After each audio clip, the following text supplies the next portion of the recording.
Dina Raraga nyiptakan pemilu anu tertib aman tur kondusif unsur kemasyarakatan, bau kepolisian, TNI, pemerintah daerah Kota Cimahi, tur Kabupaten Bandung Barat, badami sacara sasarengan. Sadaya pihak bersepakat pikeun cipta kondisi mayunan pemilihan presiden serta legislatif anu bakal datang. Galangkungan badami sacara sasarengan antawis kapolisian, TNI, kepala daerah, tokoh masyarakat, sarta tokoh partai garojong lumangsungna pemilu anu damai tur matak tentrem kanggo rakyat. Dipiharep badami anu dilakonan tiasa ngaantisipasi hal-hal anu teu sae timbul nalika pemilu dilumangsungkeun.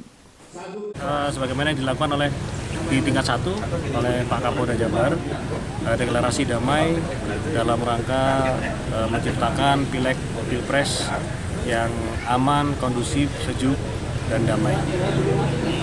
Di wilayah kami juga kami tindak lanjuti di wilayah hukum kami Polres Cimahi, di wilayah Kota Cimahi dengan Kabupaten Bandung Barat pun kami melaksanakan hal yang sama, deklarasi damai dalam rangka menciptakan pemilu legislatif dan pemilu presiden tahun 2019 yang aman, damai, kondusif, dan sejuk.